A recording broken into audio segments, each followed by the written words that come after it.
इस शख्स की तस्वीर देख लीजिए। इस शख्स का नाम है मनोज मुंतशिर।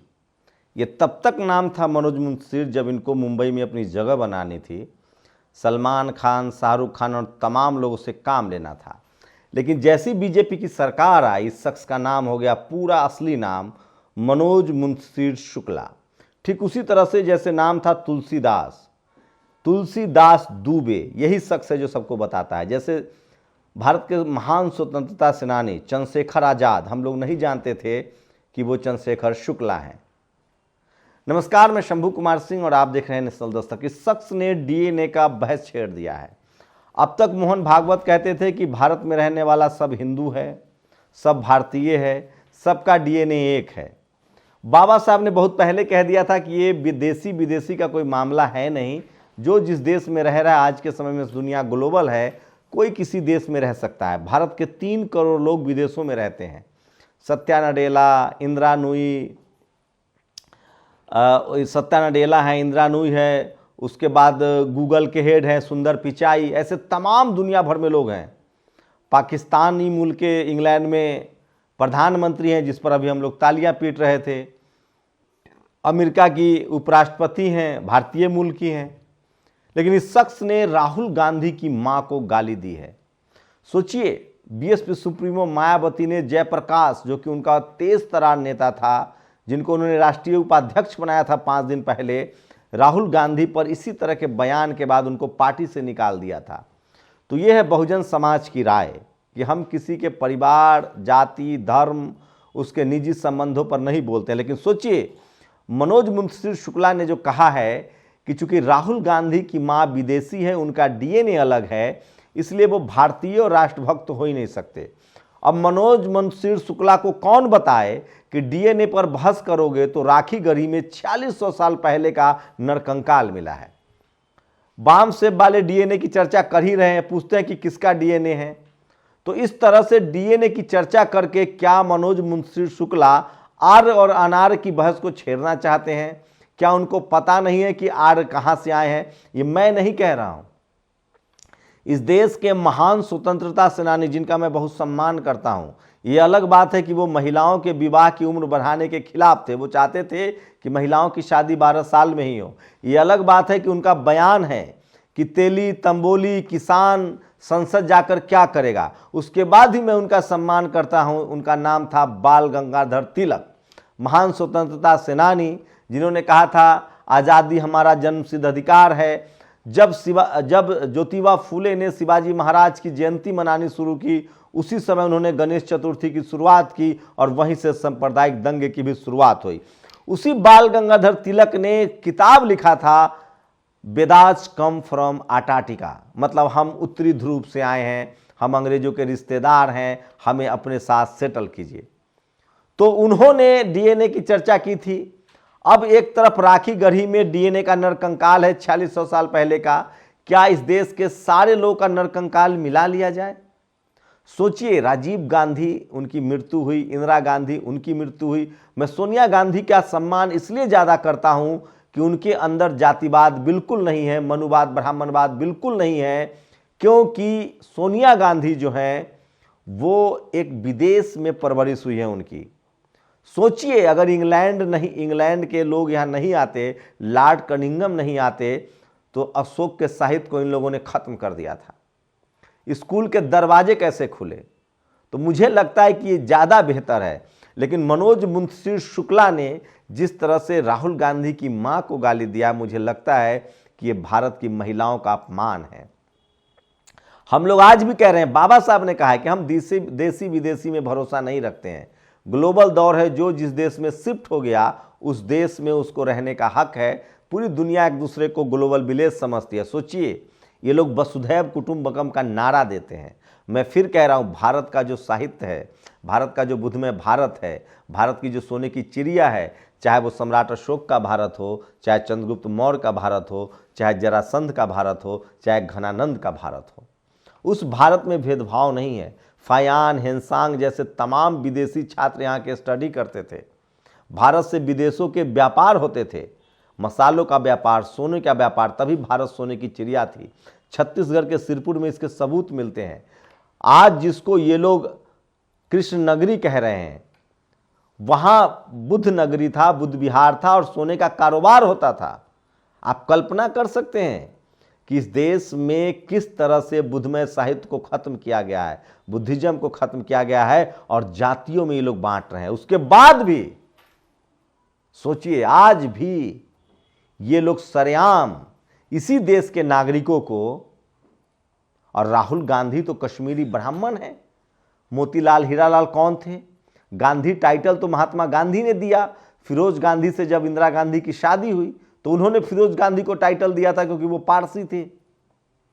तो सोचिए, किसी महिला को गाली देना, जो लोग कल तक अमेरिका के राष्ट्रपति उपराष्ट्रपति बनने पर अपने भारतीय मूल खोजते हैं, जो लोग इंग्लैंड के प्रधानमंत्री को भारतीय कहते हैं, वही इस देश में सालों से रह रहे हैं।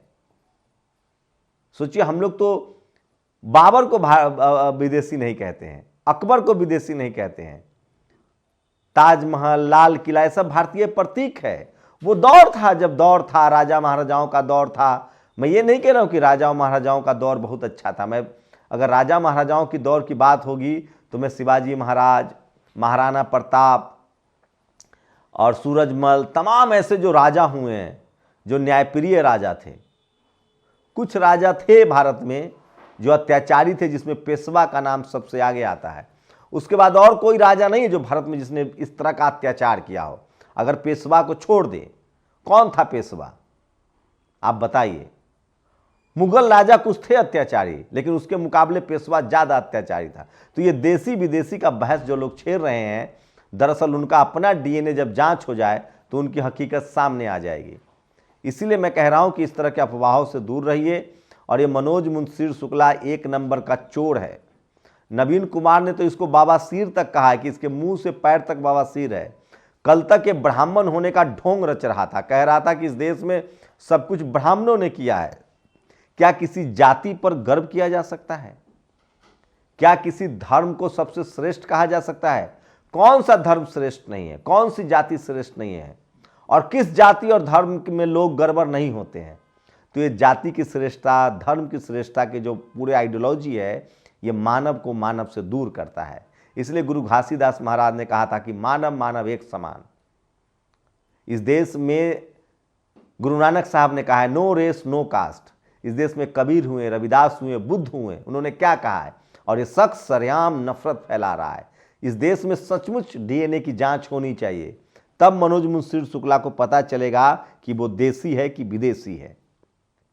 मेरी निजी राय है, मैं बाबा साहब के विचारों से सहमत हूं कि इस देश में जो रहता है वो इस देश का नागरिक है, वो बराबर का नागरिक है और उसको बराबर का अधिकार मिले, तभी कोई देश अमेरिका, इंग्लैंड बनता है।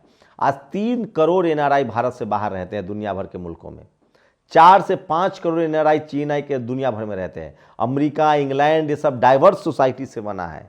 तमाम मुल्क के लोग वहाँ रहते हैं, अपनी अपनी महत्वपूर्ण वहाँ योगदान करते हैं। सोचिए, अगर सुंदर पिचाई, इंदिरा नूई, सत्ता नडेला को भी विदेशी कहकर भगा दे तो क्या होगा। वैसे मैं आपको बता दूं कि भारत के ज़्यादातर ब्राह्मण समाज के लोगों को बड़े पदों पर तमाम विदेशी देशों में इसलिए रखा जाता है क्योंकि इनके ऊपर रंग भेद का आरोप न लगे, नस्ल भेद का आरोप न लगे, क्योंकि इनका इतिहास नहीं है। जबकि ये सच है कि इन पर भारत में जातिवाद फैलाने का पुख्ता सबूत है। अमेरिका में जब कोई ब्लैक किसी गोरे पर आरोप लगा दे कि इसने मेरे साथ रेसिज्म किया है तो केस चलता है, क्योंकि वहाँ हिस्ट्री देखी जाती है कि इनके बाप दादाओं का इतिहास रहा है रेसिज्म करने का। इसलिए तमाम बड़े पदों पर वहाँ भारतीय मूल के सवर्ण लोगों को बैठाया जा रहा है जो महीन जातिवाद करते हैं, महीन रेसिज्म करते हैं, लेकिन इन पर केस दर्ज नहीं होता है क्योंकि भारतीय लोगों का कोई इतिहास नहीं रहा है रेसिज्म करने का, इसलिए ये क्लीन चिट हो जाते हैं। लेकिन जब जातिवाद की बात करेंगे तो मनोज मुंशी शुक्ला को बताना पड़ेगा कि कौन लोग जातिवादी थे। और इसने एक नई बहस छेड़ दी है डीएनए की, और राहुल गांधी को गाली दे रहा है। मायावती जी ने अपने नेता को निकाल दिया था जो शेड्यूल कास्ट नेता था कि राहुल गांधी पर अब शब्द मत बोलिए। ये आदमी डीएनए की बात कर रहा है, इसकी डीएनए की जांच हो। राखी गढ़ी में 4600 साल पहले नरकंकाल मिला है। मोहन भागवत को कहना पड़ रहा है कि हम सब भारतीय हैं, हमारा कोई डीएनए अलग नहीं है। तो सोचिए किस तरह से मनुवादी, जातिवादी, ब्राह्मणवादी लोग इस देश को तोड़ रहे हैं, समाज में नफरत फैला रहे हैं। और शुरू से धर्म के नाम पर और जाति के नाम पर ये मुट्ठी भर लोग हैं, 2-3%, 5% लोग, जो इस देश को कबाड़ा किए हुए हैं और इस देश के लोगों को लड़ाते हैं और इस देश के लोगों का शोषण करते हैं। कभी राज्य के नाम पर, कभी जाति के नाम पर, कभी धर्म के नाम पर, कभी मराठी के नाम पर, कभी कर्नाटक के नाम पर, कभी हिंदू मुस्लिम के नाम पर, और जातियों के नाम पर इन लोगों का ट्रैक रिकॉर्ड है शोषण करने का। ऐसे नासूरों से, ऐसे मनुवादियों को, कर्मकांडियों को, जातिवादियों को सबक सिखाने की जरूरत है, और सबक भी कानून के हिसाब से। इनके ऊपर तो एफआईआर दर्ज होनी चाहिए और इनका डीएनए चेक होना चाहिए, पता चले कि इनका डीएनए देसी है कि विदेशी है। मनोज मुंशी शुक्ला को मेरा खुला चैलेंज है कि तुम अपना डीएनए चेक कराओ। अगर तुम्हारा डीएनए देसी निकल गया, तुम देसी निकले, तुम भारतीय निकले, तो मैं पत्रकारिता छोड़ दूंगा, नहीं तो तुम्हें अपना काम छोड़ देना पड़ेगा। अरे भारत में जो रह रहा है वो सब भारतीय है, जिसका जन्म भारत, जो नागरिकता का आधार है। ये जाति और धर्म के नाम पर लड़ाना बंद करो। जाति और धर्म के नाम पर तुम जैसे मनुवादियों ने इस देश को बहुत नुकसान किया है।